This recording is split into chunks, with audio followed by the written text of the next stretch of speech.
નમસ્કાર વિદ્યાર્થી મિત્રો, Shri N D Raval new English હાઈસ્કૂલના ઓનલાઈન વર્ગમાં આપ સૌનું હાર્દિક સ્વાગત છે. મિત્રો, આજે આપણે ધોરણ 12 કોમર્સના BA વિષયનો પ્રકરણ 2નો અભ્યાસ કરીશું. મિત્રો, પ્રકરણનું નામ છે સંચાલનના સિદ્ધાંતો.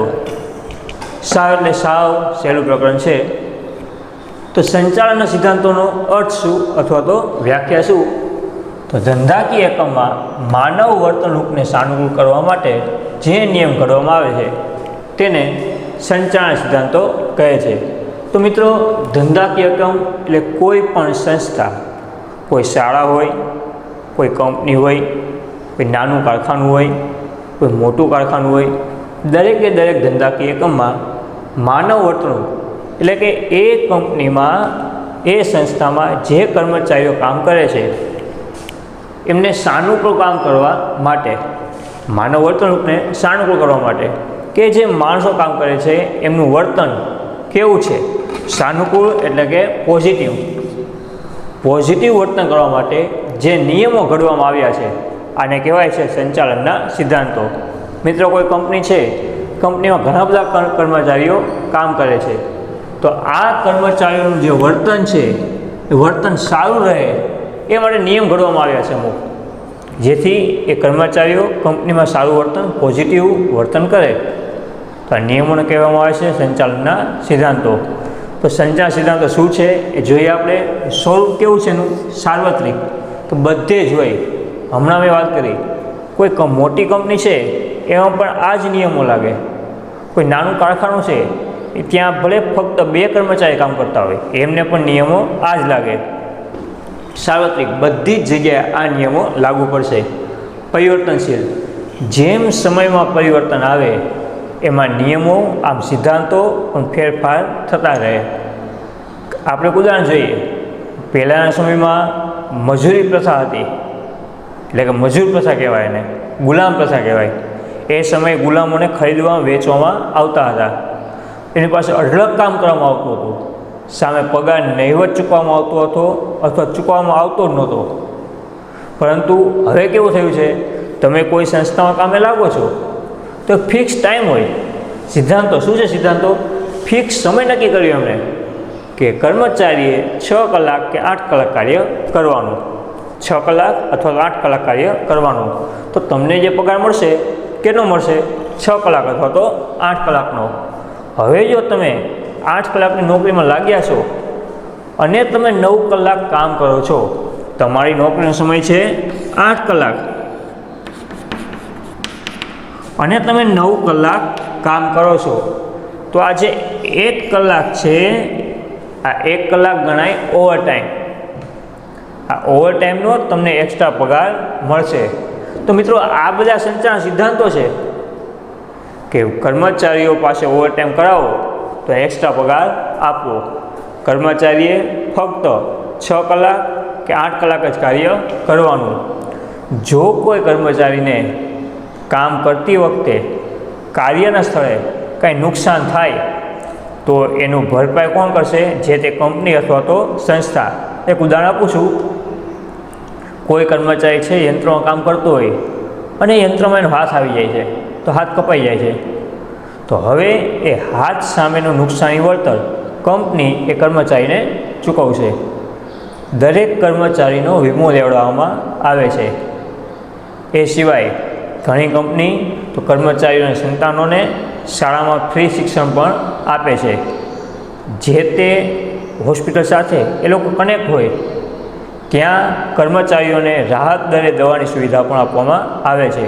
તો આ બધા જ સંચાલન સિદ્ધાંતો છે કે કયા નિયમો ઘડવા કે જેથી કર્મચારીનું વર્તન સાનુકૂળ, પોઝિટિવ રહે.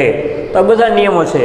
6 કે 8 કલાકની નોકરી, ઓવરટાઈમનો પગાર, દવાની એટલે મેડિકલની સુવિધા, સંતાનોને શિક્ષણની સુવિધા, જો કંઈ ઈજા થાય તો આ ઈજાનું ભરપાઈ કરી આપવું. આ બધા જ છે સંચાલનના સિદ્ધાંતો. તો જોયું ક્યાં સાર્વત્રિક? બધે જ છે. કોઈ મોટી કંપની હોય ત્યાં પણ છે, નાની કંપની હોય ત્યાં પણ છે. પરિવર્તનશીલ, આ બંને પોઈન્ટ જોયા જ છે, બીજી વાર લીધા મેં. પરિવર્તનશીલ કે જેમ સમય ફરે એમ એમાં પરિવર્તન થતું રહે છે. જેમ સ્થળ ફરે એમ પણ એમાં પરિવર્તન થતું રહે છે. એક ઉદાહરણ આપું તમને હું કે ભારતીય શૈલી જોઈએ આપણે તો ભારતીય જીવનશૈલી મુજબ આપણે અહીંયા દર મહિને પગાર થાય છે. મોટા ભાગની દરેક કંપની દર મહિને પગાર કરે છે. પરંતુ આપણે વિદેશની વાત લઈએ ત્યાં અમુક દેશોમાં કેવું હોય છે, અઠવાડિક પગાર. એટલે કે તમે એક અઠવાડિયું કામ કરો તો અઠવાડિયાનો પગાર મળી જાય. અમુક જગ્યાએ દૈનિક પગાર હોય છે. તમે સવારથી સાંજ કામ કરો તો તમને સાંજે પગાર મળી જાય. તો આમ સમય અને સ્થળ બંને ફરવાથી સિદ્ધાંતોમાં પરિવર્તન આવતું હોય છે. સામાન્ય માર્ગદર્શિકા કે અમુક નિયમો તો દરેક કંપનીમાં દરેક દેશમાં સરખા જ હોય કે કંપનીએ અથવા કર્મચારી પાસેથી કેટલું 6 કલાક અથવા તો 8 કલાક કામ લેવું. આ નિયમ તો સમગ્ર વિશ્વમાં સરખો જ છે.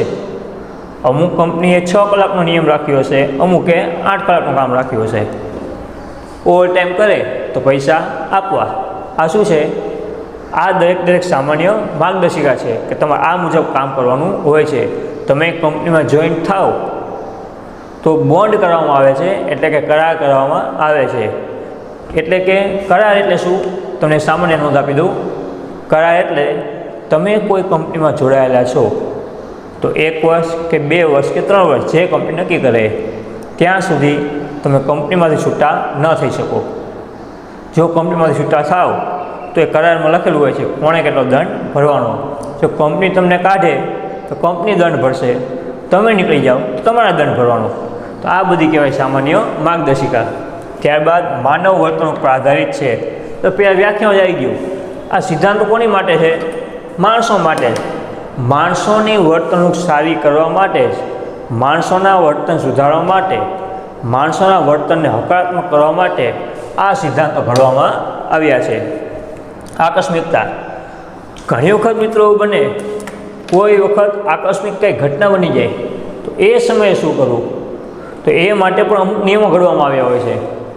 ઘણી વખત એવું બનતું હોય છે કે કોઈ કર્મચારી, હમણાં વાત થઈ, કોઈ કંપની ઈજા, કોઈ કર્મચારી છે એને ઈજા પહોંચે તો એ મહિના સુધી કામ નહીં કરી શકે, તો 2 મહિના સુધી કામ નહીં કરી શકે. તો કંપનીએ 2 મહિના માટે એને પગાર ચૂકવવો. આ કહેવાય આકસ્મિકતાના નિયમો. આકસ્મિક કંઈ ઘટના બની જાય છે. ઘણી વખત એવું પણ બને કે ભૂકંપ જેવી કોઈ કુદરતી હોનારત બને અને કંપની જ પડી જાય, કંપનીનું મકાન પડી જાય છે. તો એ સમયે કર્મચારીઓ પણ કંપનીનો સાથ આપવો. આ છે આકસ્મિકતા. આમ કુદરતી કે માનવ સર્જિત કાંઈ પણ ઘટના બને ત્યારે કર્મચારી અને કંપની બંને એકબીજાને સાથ સહકાર આપો. આને કહેવાય આકસ્મિક નિયમો. તો મિત્રો ધ્યાન રાખજો, અર્થ જે છે કે કોઈ પણ ધંધાકીય એકમમાં માનવ વર્તણૂકને સાનુકૂળ, હકારાત્મક, પોઝિટિવ કરવા માટે જે નિયમો ઘડ્યા છે આને કહેવાય છે સંચાલનના સિદ્ધાંતો. સ્વરૂપ છે એનું સાર્વત્રિક, એટલે બધે જ છે. પરિવર્તનશીલ છે, સમય અને સ્થળ ફરે પરિવર્તન એમાં થતું રહે છે. સામાન્ય માર્ગદર્શિકા, દરેક કંપનીમાં દરેક દેશમાં અમુક નિયમો તો સરખા જ હોય છે. માનવ વર્તણૂક પર આધારિત છે કે કંપનીમાં કામ કોણ કરશે? માણસો. અને આ માણસોની વર્તણૂકને હકારાત્મક, સાનુકૂળ કરવા માટે જ આ નિયમો ઘડવામાં આવ્યા છે. આકસ્મિકતા. આકસ્મિક કોઈ ઘટના બની જાય કે જેમાં કંપની અથવા કર્મચારી બેમાંથી કોઈને પણ નુકસાન થતું હોય એ સમયે શું કરવું એ નિયમો દર્શાવવામાં આવ્યા હોય છે. તો મિત્રો ત્યારબાદ સંચારના સિદ્ધાંતોનું મહત્ત્વ. પહેલું છે સંચાલકીય કાર્યક્ષમતામાં વધારો. જો કોઈ કંપની, કોઈ એકમ આ સિદ્ધાંતો અપનાવે છે તો શું થાય? એમની કાર્યક્ષમતા વધે છે. કારણ કે કંપનીવાળાએ આ નિયમો કર્મચારી પર લાગુ પાડ્યા હોય છે. અને શું થાય છે? કર્મચારીનું વર્તન સાનુકૂળ એટલે હકારાત્મક થાય છે. કર્મચારીઓ પોઝિટિવ કામ કરશે તો કંપનીના ઉત્પાદનમાં વધારો થશે. કંપનીનું ઉત્પાદન વધશે, કંપનીનું વેચાણ વધશે. વેચાણ વધશે તો નફો વધશે. નફો વધી ગયો, ફરી પાછું ઉત્પાદન કરશે, ઉત્પાદન કરશે, પાછું વેચાણ કરશે, પાછો નફો કરશે. આમ કંપનીની કાર્યક્ષમતામાં સતત વધારો થતો રહે છે. સંચાલન તો કોણ કરતા હોય છે? કંપનીના માલિકો છે. સાધનોનો મહત્તમ ઉપયોગ, કે આ જે નિયમો ઘડવામાં આવ્યા છે, આ જે સિદ્ધાંતો ઘડવામાં આવ્યા છે એને કારણે સાધનોનો વધુમાં વધુ સારામાં સારો મહત્તમ ઉપયોગ થઈ શકે છે. કઈ રીતે? તો તમે કર્મચારીનું વર્તન કેવું કરો છો? સાનુકૂળ, હકારાત્મક. તો કર્મચારીમાં કામ કરવાનો ઉત્સાહ જાગશે. કર્મચારી વધુમાં વધુ કામ કરશે, વધુમાં વધુ યંત્રનો ઉપયોગ કરશે, વધુમાં વધુ કોમ્પ્યુટરનો ઉપયોગ કરશે. આ દરેક સાધનોનો સારામાં સારો ઉપયોગ કરશે અને પોતાની ક્ષમતાનો પણ સારામાં સારો ઉપયોગ કરશે, જેથી કંપનીનો વિકાસ થશે. આગળ, વૈજ્ઞાનિક અને તાર્કિક નિર્ણયો માટે ઉપયોગી છે. કંપનીને એટલે કે સંચાલકોને કોઈ શ્રેષ્ઠ નિર્ણય લેવો હોય, તાર્કિક એટલે બુદ્ધિપૂર્વકનો, તર્ક શક્તિ આધારિત નિર્ણય લેવો હોય, તો આ સંચાલન સિદ્ધાંતો એમને ખૂબ જ ઉપયોગી નીવડશે. જોઈએ આપણે, કોઈ કંપની છે, એને માની લો અમદાવાદમાં કોઈ કંપની એ નામની કંપની છે, અમદાવાદમાં છે. હવે આ જ કંપનીને પોતાની બીજી શાખા શરૂ કરવી છે, એને નામ આપશે બી. કોઈ એ નામની કંપની અમદાવાદમાં છે, એ બીજી પોતાની શાખા શરૂ કરવી છે બી નામની, તો કઈ જગ્યાએ કરવી, એ શેના કારણે ઉપયોગી થશે? આ સંચાલન સિદ્ધાંતોને લીધે. એ વિચારશે કે જો અમારી આ શાખા એટલે એ નામની શાખા આટલી સારી ચાલે છે, શેના કારણે ચાલે છે? તો સંચાલકીય સિદ્ધાંતોને કારણે. તો આ જ સિદ્ધાંતો અમે બી નામની અમારી પેટા શાખામાં ઉપયોગી થાય તો કેટલો વિકાસ થાય. તો આવો તર્કભર્યો નિર્ણય લેવો હોય તો એ માટે સિદ્ધાંતો ઉપયોગી છે. બદલાતા ધંધાકીય પર્યાવરણને પહોંચી વળવા. મિત્રો, ધંધાકીય પર્યાવરણ બદલાઈ શકે એટલે શું આવી શકે એમાં? તેજી, મંદી. ઘણી વખત બજારમાં તેજી હોય એ સમયે ચિંતા જ નથી, આપણો માલ વેચાવાનો જ છે. પરંતુ જો મંદી આવે, ધંધાકીય પર્યાવરણ બદલાય, તો એ સમયે શું કરવું? તો એ સમયે આ સિદ્ધાંતો આપણને ઉપયોગી થાય છે. કંપનીનો વિકાસ કરવા માટે કંપનીએ ફરજિયાત ખૂબ જ નફો કરવો પડે, પરંતુ મંદી આવશે તો એટલો નફો ન થાય. તો એ સમયે શું કરવું? તો એનો નિર્ણય લેવા માટે આપણને સિદ્ધાંતો ઉપયોગી નીવડશે. સામાજિક જવાબદારી અદા કરવા. કંપનીની આ સમાજ પ્રત્યે, સમગ્ર માનવ સમુદાય પ્રત્યે અમુક સામાજિક જવાબદારી હોય છે, તો એ પણ આ સિદ્ધાંતો દ્વારા એ અદા કરી શકશે. કઈ રીતે? જોઈએ આપણે. હમણાં જ વાત થઈ આપણે, કંપની જે છે એ કંપની લોકોને રોજગારી આપશે. કોઈ એ નામની કંપની અમદાવાદમાં છે, ત્યાં શું? ત્યાં અમદાવાદના અથવા અલગ અલગ જિલ્લાઓના, શહેરોના લોકો કામ કરતા હોય, તો એ લોકોને કામ મળે છે, તો એ લોકોની રોજગારી મળશે, લોકોને આવક થશે. આમ કંપનીની સામાજિક જવાબદારી અદા થશે. કંપની આ સમાજમાં જ કામ કરે છે, એટલે આ સમાજના લોકોને રોજગારી આપી છે એણે, તો આ છે એની સામાજિક જવાબદારી. એ સિવાય કંપની લોકોને વસ્તુ આપે છે. આપણી પાસે મોબાઈલ નથી, તો મોબાઈલ કોણ આપશે? Mobile company. તો આની સામાજિક જવાબદારી થઈ. આપણી પાસે જે વસ્તુ નથી એ આપણને કંપનીવાળા આપે છે. રોજગારી હોય તો પણ ભલે, વસ્તુ હોય તો પણ ભલે. સંશોધન, તાલીમ અને વિકાસ માટે ઉપયોગી. જો કંપનીએ કોઈ નવા સંશોધન કરવા હોય તો સિદ્ધાંતોમાં ખાસ ઉપયોગી થઈ પડશે. એ સિવાય કર્મચારીને તાલીમ આપવી હોય તો કર્મચારીને તાલીમ કઈ રીતે આપવી, તાલીમમાં કઈ વસ્તુ આપવી, કયા વિષયો શીખવાડવા, એ સિદ્ધાંતોથી શીખવા મળે છે. કે કર્મચારીને કઈ વસ્તુ શીખવાડી, કે માનનું ઉદાહરણ લઈએ આપણે, કોઈ વેચાણ કર્મચારી છે, એને કઈ રીતે વેચાણ કરવું એ શીખવાડવું હોય, શું આપવી પડે? તાલીમ. તો આ જે તાલીમ છે એમાં સિદ્ધાંતો ખાસ જ ઉપયોગી નીવડશે. અને વિકાસ કરવા માટે તાલીમ આપશે એટલે કર્મચારીઓ કામ કરશે, કંપનીને નફો થશે, કંપનીને નફો એટલે કંપનીનો વિકાસ. આમ કંપનીએ જો કોઈ નવી વસ્તુનું સંશોધન કરવું હોય, શોધખોળ કરવી હોય, કર્મચારીને તાલીમ આપવી હોય, વિકાસ કરવો હોય, તો એ માટે આ સિદ્ધાંતો ઉપયોગી નીવડે છે. ત્યારબાદ મિત્રો, ફ્રેડરિક ટેલરનું વૈજ્ઞાનિક સંચાલનનો સિદ્ધાંત. તો મિત્રો ધ્યાન રાખજો, આ વિકલ્પ થઈ શકે છે. આમાં બે વિકલ્પ ઉલટા સુલટા છે. વૈજ્ઞાનિક સંચાલનનો સિદ્ધાંત કોણે આપ્યો છે? ફ્રેડરિક ટેલરે. ફ્રેડરિક ટેલરે કયો સિદ્ધાંત આપ્યો છે? વૈજ્ઞાનિક સંચાલનનો. એનો મિત્રો આપણે વ્યાખ્યા જોઈએ.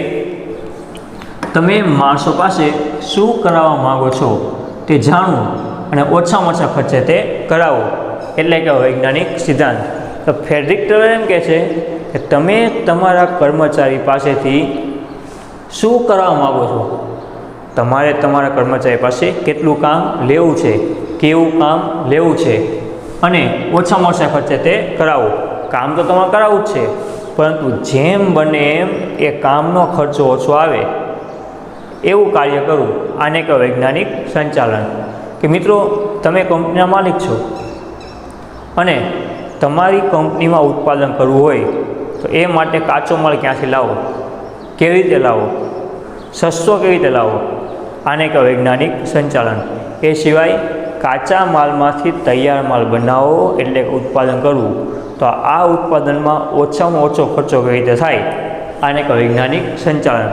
આ માલ ઉત્પાદન થઈ ગયો તો આ માલનું વેચાણ કઈ રીતે કરવું, તો માર્કેટિંગ એવું કરવું કે જેથી ખર્ચો ઓછામાં ઓછો થાય. તો ઓછામાં ઓછો ખર્ચો કરો, આને કહેવાય વૈજ્ઞાનિક સંચાલન. બીજી વખત ફ્રેડરિક ટેલરનો વૈજ્ઞાનિક સંચાલનનો સિદ્ધાંત વ્યાખ્યા: તમે તમારા માણસો પાસે શું કરાવવા માગો છો તે જાણવું અને ઓછામાં ઓછા ખર્ચે તે કાર્ય કરાવવું. આને કહેવાય ફ્રેડરિક ટેલરનો વૈજ્ઞાનિક સંચાલનનો સિદ્ધાંત. શું છે સિદ્ધાંતમાં? પહેલું, વૈજ્ઞાનિક પદ્ધતિ. એ નામમાં જ આવી ગયું. આ કેવો સિદ્ધાંત છે? વૈજ્ઞાનિક છે. એટલે મિત્ર, આમાં વૈજ્ઞાનિક સંચાલન શું સમજજો, પ્રયોગ નથી કરવાના. તમે એવું સમજતા વિજ્ઞાન છે, આ વિજ્ઞાનની વાત નથી, પ્રયોગ નહીં, પરંતુ બુદ્ધિથી વાત થાય છે કે તમારે નવા નીતિ નિયમ મુજબ નવા જમાનાને અનુરૂપ કર્મચારી પાસેથી કેવું કામ મેળવવું કે જેથી ઓછામાં ઓછે એ કાર્ય થઈ જાય. આને કહેવાય વૈજ્ઞાનિક સંચાલન. એટલે વૈજ્ઞાનિક ધોરણે થાય છે એવું કહી શકાય. આયોજન અને અમલીકરણ: કે તમારે આ સિદ્ધાંત અમલમાં મૂકવા હોય તો ફરજિયાત પરફેક્ટ આયોજન કરવું પડે. કે તમે કાચો માલ ક્યાંથી લાવશો, ઉત્પાદન કેવી રીતે કરશો, એનું વેચાણ કેવી રીતે કરશો, આ દરેકનું તમારે આયોજન કરવું પડે. અને આ જે તમે આયોજન કર્યું છે એનો તમારે યોગ્ય રીતે કર્મચારી પાસે અમલ કરાવવો પડે. કારણ કે વ્યાખ્યામાં જ છે તમે કર્મચારી પાસે શું કરાવવા માગો છો. તો અમલીકરણ કોણ કરશે? કર્મચારી.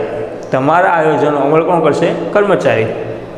કાર્ય વિશ્લેષણ: તો મિત્રો, કાર્ય વિશ્લેષણ એટલે તમારે કયું કાર્ય કોની પાસે કરાવવું છે અને એ કાર્ય એ વ્યક્તિએ કર્યું કે ન કર્યું એ જોવાનું છે. આને કે કાર્ય વિશ્લેષણ. એક ઉદાહરણ આપું છું. તમે કોઈ ઉત્પાદન અધિકારી છે, તમને ઓલો સપાટી યાદ જ હશે, આ મધ્ય સપાટી જે છે, મધ્ય સપાટીમાં ઉત્પાદન અધિકારી હોય, ખરીદ અધિકારી હોય, વેચાણ અધિકારી હોય, નાણાં અધિકારી હોય. તો મિત્રો શું થાય? હવે તમે કાચો માલ લાવો છો, તમે કંપનીના માલિક છો, સમજી લેવાનું કે તમે પોતે કંપનીના માલિક છો. તમે કાચો માલ લાવો છો. હવે કાચા માલમાંથી તૈયાર માલ કોણ બનાવશે? ઉત્પાદન અધિકારી. કોણ બનાવશે? ઉત્પાદન અધિકારી. તો તમારે એને કાર્ય સોંપ્યું કે તમારે તૈયાર માલ બનાવી નાખવાનો. તો ઉત્પાદન અધિકારીએ તૈયાર માલ બનાવ્યો કે નહીં એનું તમારે વિશ્લેષણ કરવાનું. હવે આ ઉત્પાદન અધિકારીએ તૈયાર માલ બનાવ્યો, હવે વેચાણ કરવાનું છે. તો એ કાર્ય કોનું છે? વેચાણ અધિકારીનું. એની જે સેલ્સમેન હોય, તમારે એ વિશ્લેષણ કરવાનું કે આ સેલ્સમેને કાર્ય કર્યું કે ન કર્યું. તો મિત્રો, આને કહેવાય છે કાર્ય વિશ્લેષણ. એ સિવાય વૈજ્ઞાનિક પસંદગી અને તાલીમ. મિત્રો, સિદ્ધાંત વૈજ્ઞાનિક છે, વૈજ્ઞાનિક શબ્દો તો આમાં આવશે જ. વૈજ્ઞાનિક પસંદગી કે તમારે કર્મચારીઓની પસંદગી, કાર્યની પસંદગી બંને વૈજ્ઞાનિક ઢબે કરવાની છે. તો મિત્રો, એમાં શું કે તમે કર્મચારી પસંદ કરો છો તો જે તે કાર્ય માટે યોગ્ય કર્મચારીને પસંદ કરવો, આને કહેવાય વૈજ્ઞાનિક પસંદગી. બીજી વાર કહું છું, જે તે કાર્ય માટે યોગ્ય કર્મચારીને પસંદ કરવા, આને કહેવાય વૈજ્ઞાનિક પસંદગી. તો વૈજ્ઞાનિક પસંદગીમાં પહેલાં પરીક્ષા હોય. તમે લોકોએ જે સરકારી પરીક્ષા સાંભળ્યું હોય આ એના જેવું જ હોય છે. પહેલાં લેખિત પરીક્ષા હોય, ત્યારબાદ ઇન્ટરવ્યૂ આવે, આને કહેવાય મૌખિક પરીક્ષા. જો તમે આમાં પાસ થાવ તો તમારી પસંદગી થાય છે. ઘણી કંપનીઓ એવું હોય છે સીધી પસંદગી ન કરે, લેખિત પરીક્ષા લે, મૌખિક પરીક્ષા લે, એટલે ઇન્ટરવ્યૂ લે, તો બંનેમાં પાસ થઈ ગયા પછી પણ શું તમને અમુક સમયગાળો આપે કે તમારે 3 મહિના સુધી કંપનીમાં કામ કરવાનું. જો તમારું કામ યોગ્ય લાગે તો તમને નોકરીએ રાખશે. તો આ કઈ પસંદગી થઈ? વૈજ્ઞાનિક પસંદગી. અને જો તમારા 3 મહિના સારા ગયા, તમે સારું કામ કર્યું છે, તો તમને તાલીમ આપશે. ઓકે મિત્રો, તો આ છે વૈજ્ઞાનિક પસંદગી અને તાલીમ. ત્યારબાદ છે પ્રમાણીકરણ, કે તમારા કર્મચારીએ જે કાર્ય કર્યું છે એનું તમારે પ્રમાણીકરણ કરવાનું છે. કેવી રીતે કાર્ય કર્યું છે એનું પણ તમારે પ્રમાણીકરણ કરવાનું છે. ના, એ નામની વ્યક્તિ છે એને સારું કાર્ય કર્યું છે, બી નામની વ્યક્તિએ ઓછું કાર્ય કર્યું છે, સી નામની વ્યક્તિ કંપનીમાંથી નીકળી ગઈ છે, અધૂરું કાર્ય છોડી નીકળી ગઈ છે, એમ. તો પ્રમાણીકરણ તમારે પ્રમાણિત કરવાના છે, કયો કર્મચારી સારો છે, કયો કર્મચારી ખરાબ છે, કોણે કેટલું કાર્ય કર્યું છે, સાધનોનો, ઓજારોનો, યંત્રોનો, કોમ્પ્યુટરનો, બધા જ સાધનો લઈ લો આપણે, બધા જ સાધનોનો કેટલો ઉપયોગ કર્યો છે એ કહેવાય પ્રમાણીકરણ. એટલે સમગ્ર કંપનીનું તમારે પ્રમાણીકરણ કરવાનું છે. બધા સાધનો પણ આવી ગયા, બધા કર્મચારીઓ પણ આવી ગયા. નાણાકીય ઉત્તેજન, મિત્રો આ તો ખાસ તમારે કર્મચારી પાસે સારામાં સારું કાર્ય લેવું છે તો તમારે કયું ઉત્તેજન આપવું પડે? નાણાકીય ઉત્તેજન. નાણાકીય ઉત્તેજન એટલે કોઈ વેચાણ અધિકારી છે, જોયું આપણે આ વેચાણ અધિકારી છે, તો તમે એને નાણાકીય ઉત્તેજન આપો કે જો તમે દર મહિને 1000 વસ્તુ વેચશો તો તમને 10% કમિશન મળશે. આ શું થયું? નાણાકીય ઉત્તેજન. તમે વેચાણ અધિકારીને કમિશન આપો છો કે જો તમે દર મહિને 1000 વસ્તુ વેચશો તો તમને 10% કમિશન મળશે. આ શું થયું? નાણાકીય ઉત્તેજન. ત્યારબાદ કરકસર. આ તો મિત્રો દરેકમાં હોય જ તે. તમારે જો કોઈ સંસ્થા, કોઈ એકમ, કોઈ કંપની ચલાવવી હોય તો તમારે ફરજિયાત કરકસર કરવી પડે. ઓકે. ત્યારબાદ માનસિક ક્રાંતિ. વૈજ્ઞાનિક સંચાલન શું છે? માનસિક ક્રાંતિ છે. હમણાં આપણે વાત થઈ, પહેલાંના સમયમાં ગુલામી પ્રથા હતી, ત્યારે ફક્ત શું હતું? ગુલામો પાસે કામ કરાવી લેવાનું. હવે એવું નથી. હવે તમારે કર્મચારી ઉત્તેજન આપવું પડે, એને જેટલું કાર્ય કર્યું છે એટલા પૈસા આપવા પડે, જો ઓવરટાઈમ કરે તો એના પૈસા આપવા પડે. આમ વૈજ્ઞાનિક સંચાલન જે છે એ સમગ્ર વ્યક્તિઓ માટે, સમગ્ર માનવજાત માટે એક માનસિક ક્રાંતિ છે. મિત્રો આજનો પોઈન્ટ આપણે જોઈ લેજો. સંચાલન સિદ્ધાંતો અર્થ છે શું છે? અર્થ ધંધાકીય એકમમાં માનવ વર્તણૂકને સાનુકૂળ અને હકારાત્મક કરવા માટે જે નિયમ ઘડ્યા છે, બધા જ નિયમોને કહેવાય છે સંચાલનના સિદ્ધાંતો. સ્વરૂપ કેવું છે? સાર્વત્રિક, એટલે બધે છે.